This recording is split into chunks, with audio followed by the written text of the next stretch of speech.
Hi guys, so today I want to share another story with you. Today I want to talk about 90 Day Fiance the other way. Jihoon reveals the truth to Deavan, plus Tell All Part 2 recap. Okay guys, first we're going to do a quick recap of last night's episode, and then we're going to get to my fave, Jihoon and Deavan. So let's get started with the recap first. So last night was very, very good. I loved this Tell All.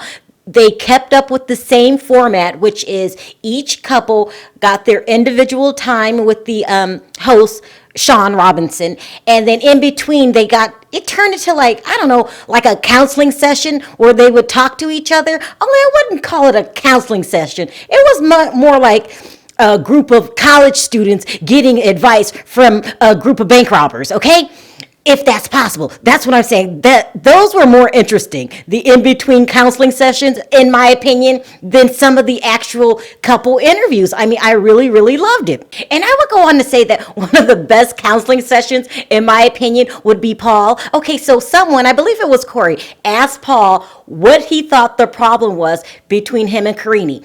And Paul's response was he thinks that he doesn't communicate well in his relationship. Like, he really thought that was the problem. I mean, forget the fact that Karini's a part-time hoe that swindles men out of money. I don't mean hoe in the sense of the word hoe. I meant hoe as in gold digger. Forget the fact that you are a loser. I like you, but shit shoveling is not going to get the rent paid. Forget all of that. And he thought the problem was because, they don't communicate good.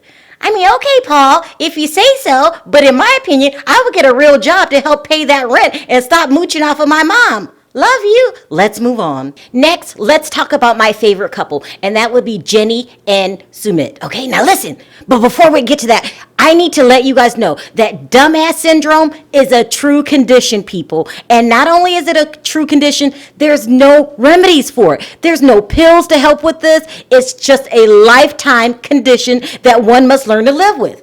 And I have dumbass syndrome. I'll admit it. For some reason, every time I see Jenny and Sumit, I get sucked up into their web again and start liking these two. I know. Please feel sorry for me. If there was something I could do about it, I would. But every time I see Sumit, that little liar, when he says that he didn't sleep with his wife and Jenny at the same time, I choose to believe him, people. I really do. I really choose to believe a catfisher who even lies about his first name, okay? I believe it. Now remember, dumbass syndrome is not a choice. This is something you're born with. But denial, that's a choice, people. That's a true choice. I'm glad I'm not in denial. So on last night's episode, when Sumit, who I lovingly call Sumit the liar, when Sumit said that he was going to divorce his wife to be with Jenny and they started crying, I cried right along with them. It was such a beautiful moment. Now let's move on. Next, there was Tiffany and Ronald, and Tiffany was talking about how she still had trust issues with Ronald because of his gambling addiction. And then in one of their counseling sessions, they shoot to Corey, and Corey says that Ronald doesn't deserve Tiffany. Like, Corey, do you really qualify to give anyone advice when you're still dating Evelyn? Some of these counseling sessions were just plain amusing. It was like the blind leading the blind. Then Tiffany goes on to talk about how she's not going to live in South Africa, that Ronald's going to come to the U.S., even though he got denied before. This time would be the charm.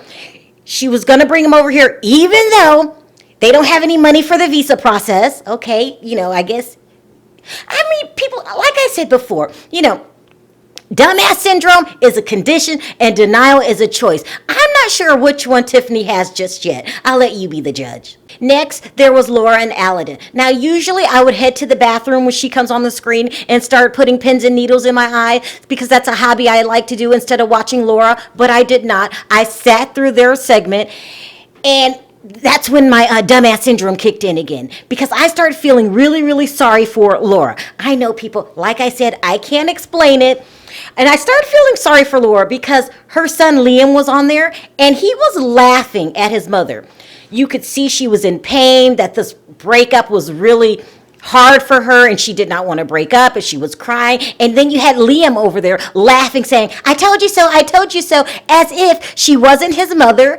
No compassion whatsoever. And even worse, as if she wasn't paying his bills. What are you trying to do? Go homeless? Like, It was so painful to watch. Finally, they brought in her friend, Ludwin.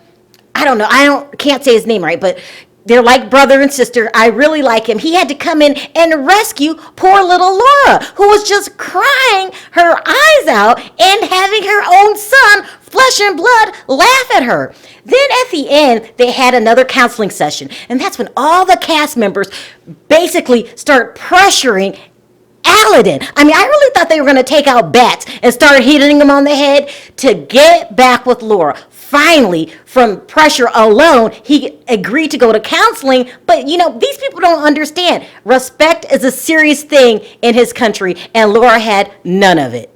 And last but not least, we have my fave, Jihoon. Not Deavan, just Jihoon. I mean, I could do without that damn Deavan. No offense, irresponsible guys are the funnest to hang out with. You just don't marry him, Deavan. Duh.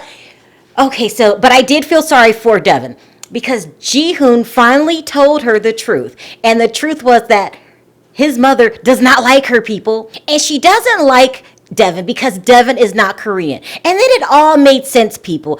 No wonder this is where Jihoon gets his irresponsibility from, his mother, because she is worried about the wrong things. You're worried about her not being Korean and not the fact that Jihoon, that man-child of yours, is allergic to getting a job and how he lies to get his way all the time.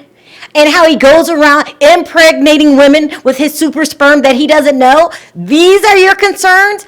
You don't like her because she's not Korean? I mean, now it all makes sense. The apple doesn't fall far from the tree. Jihoon got his mixed up priorities from his mom. Her priorities are mixed up too. I mean, my goodness. And you should have seen poor little Deavan's face. She was devastated to hear the news. I'm just hoping this news will help Deavan debunk her plan of going back to Korea, back to that small, tiny apartment with Drusilla this time, back to a mother-in-law who doesn't like her. I'm hoping that she changes this plan. But as I said in the beginning, I'm not sure if this is a case of dumbass syndrome or denial. I'll let you be the judge. So what I want to know today in my comment section is, what did you guys think of the tell-all? And number 2, what do you guys think Deavan should do now that she's got a baby by a guy who really doesn't like to work and has a mother-in-law that just doesn't like her because she's not Korean? Also, if you like this video, don't forget to hit that like button. If you haven't already subscribed, go ahead and do that. And I'll see you guys next time. Bye.